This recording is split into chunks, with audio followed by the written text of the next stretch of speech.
Hello students, this is Prakash and today you are going to study here third poem of Flamingo, that is Keeping Quiet. It is composed by Pablo Neruda. Students, it is an anti-war poem, means it is a peace poem where the poet requests us to stop violence. It may be any kind of violence for humanity or for animals or for environment. So every kind of violence must be stopped. It is a kind of request by the poet. So first of all, I will tell you about the poet Pablo Neruda. It is his pen name and his original name is Neftali Ricardo Reyes Basalto. He was a Spanish and he was born in Parral in Chile in July 12, 1904, and he died in September 23, 1973 in Santiago. He basically wrote this poem in Spanish and later on it was translated in English language. In the poem Keeping Quiet, the poet requests us to maintain peace and silence, and he stresses upon being quiet and harmless to the human beings, animals and environment, because we share this earth with almost 1.5 million species which live on the same earth where we live. We all are tenant on this land and we must take care of the land, because the resources which we are exploiting will exhaust soon, and by inhumanity it is exhausting very soon. Through the poet wants to convey a message that it is a time to assess ourselves, what we are doing and what should we do. So both the things are different, that what we are doing and what we should do. So by keeping quiet, we can have time of thinking what should we do, because we are doing wrong with this earth and the humanity. So now let's start the poem and I will explain you line by line. Now we will count to 12 and we will all keep still for once on the face of the earth. Let's not speak in any language. Let's stop for 1 second and not move our arms so much. The poet here requests everyone to count till 12 in their own mind and to stop for a while. The reason is not clear, that it is the hours represented by our clock or anything else. Any methodology, it is not clear. But he wants everyone to stop and calm down. The poet asks everyone not to speak any language. Why he says so, that we should not speak in any language? Because the language divides us. Because we speak different language, and on that basis we are divided in countries and in areas.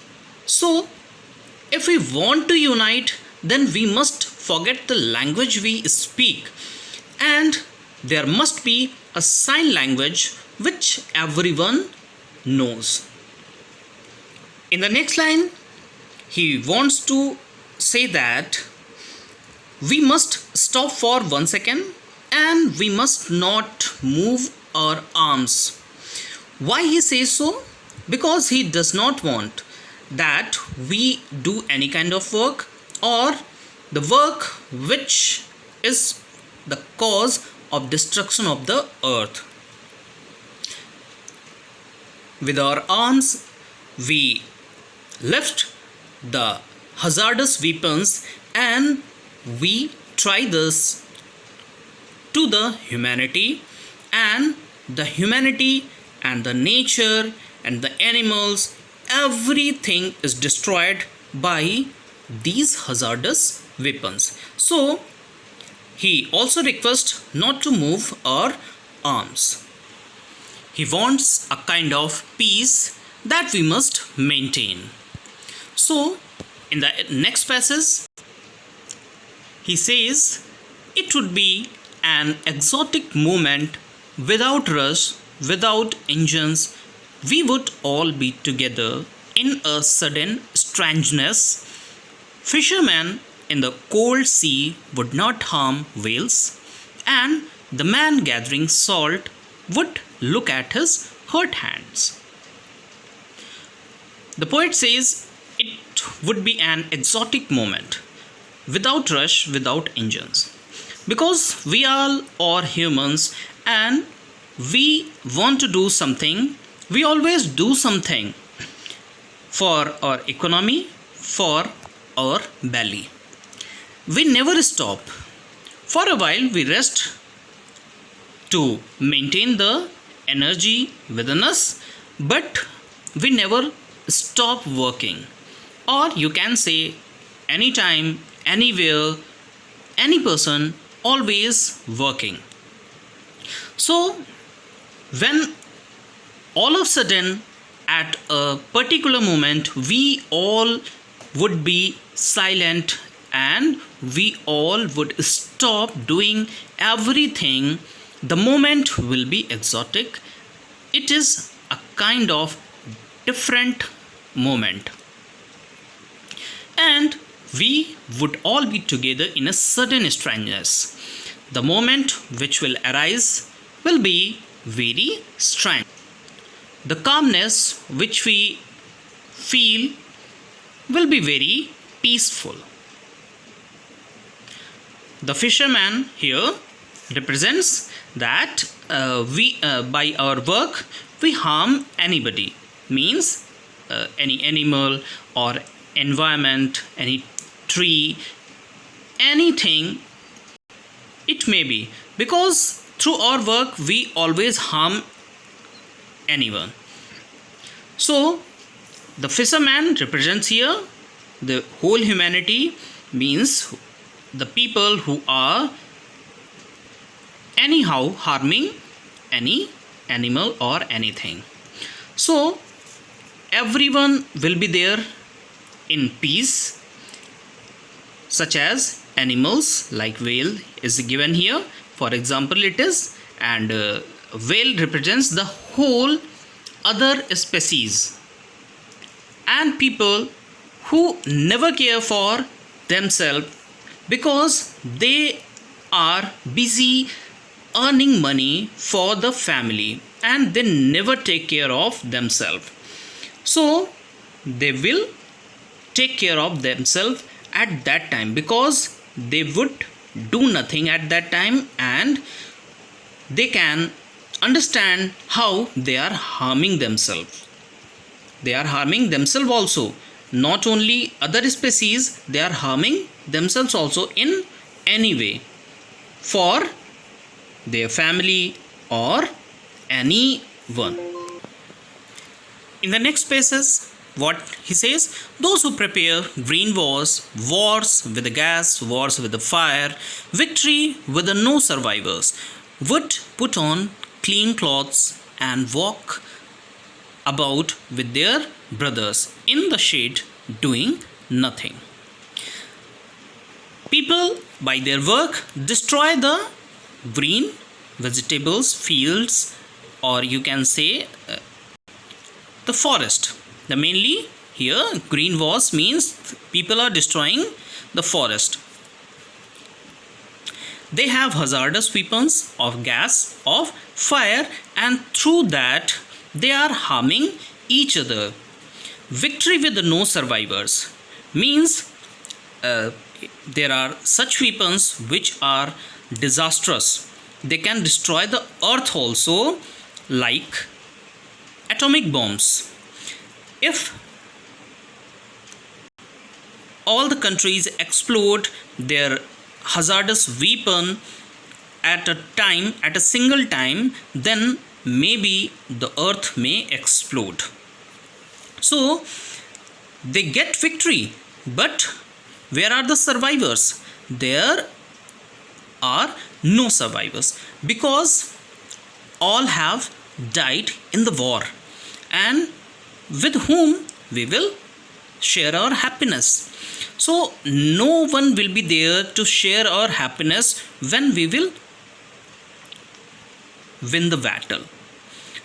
So they also supposed to wear clean clothes and walk about with their brothers. Brothers are the symbol of the enemies, the people whom we fight. They are our enemies, and we must sit together and think together that why we are fighting with each other. When we will do nothing, we can think so. But if we are doing and doing and doing the work, then we will not have the time to think what is the good or what is the bad for us. So we must think, and when we can think, when we will be silent and peaceful for a moment. What I want should not be confused with the total inactivity. Life is what it is about. I want no truck with the death. If we were not so single-minded about keeping our lives moving, and for once could do nothing, perhaps a huge silence might interrupt this sadness of never understanding ourselves and of threatening ourselves with death. The poet wants to say that we must not be inactive, totally inactive, because totally inactive means death. Life is what it is about. What is a life? That we are doing something, we have some aim, and if we are doing something without aim, then there is no meaning of life. He says that I want no truck with death.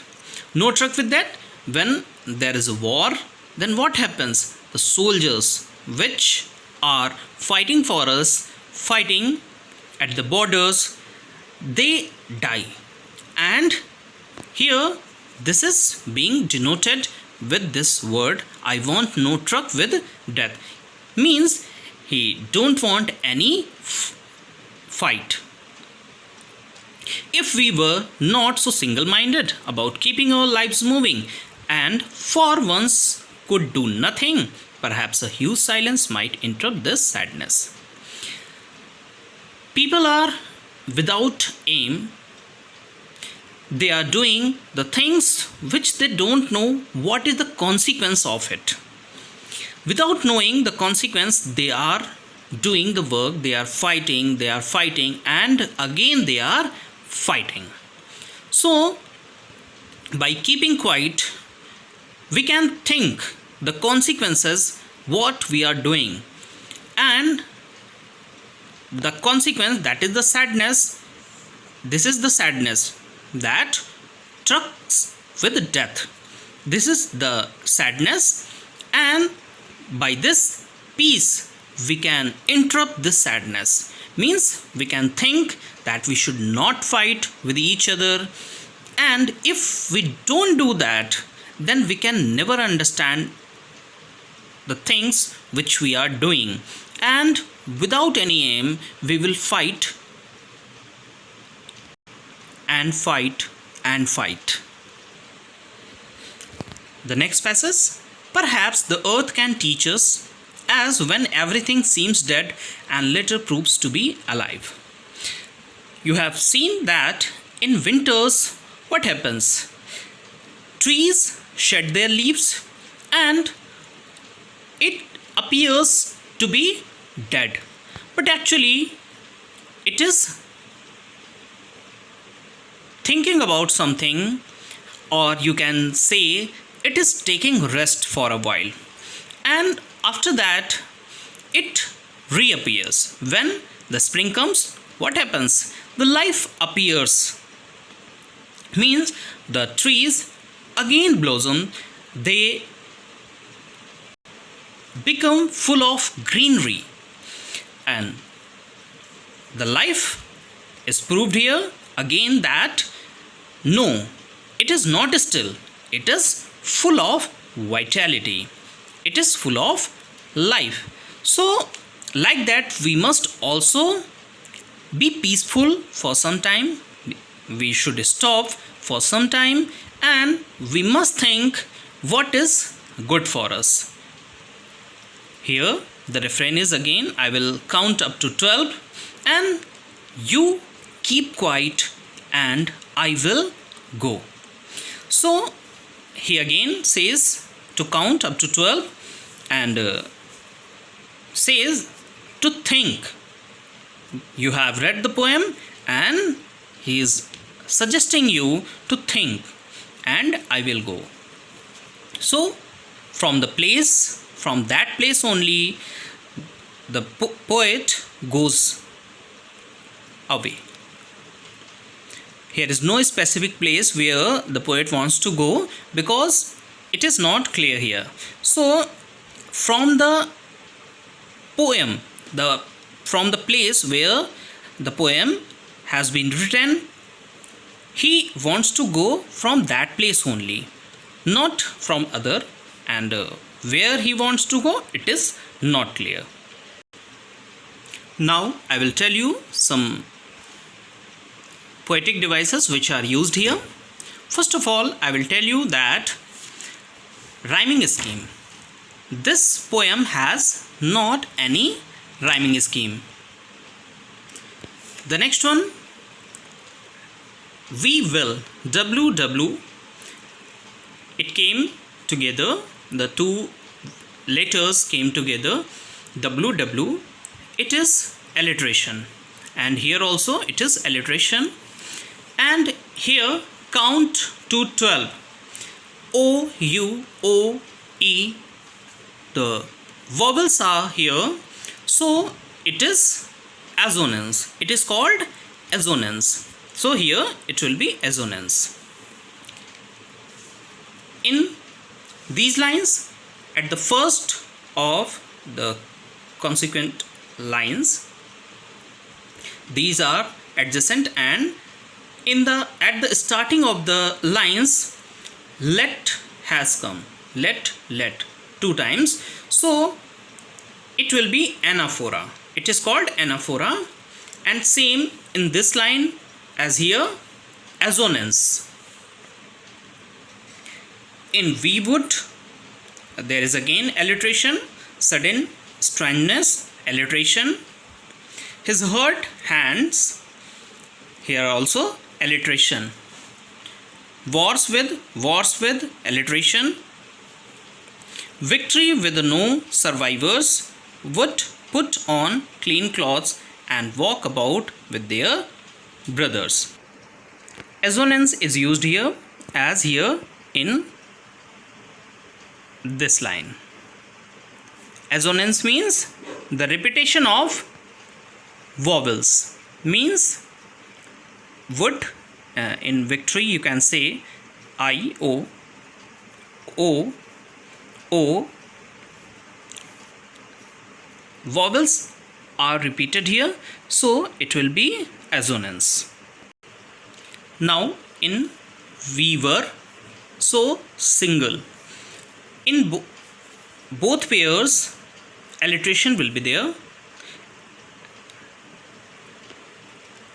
in this line, and for once could do nothing, perhaps a huge silence might interrupt the sadness of never understanding ourselves. So it is in continuation.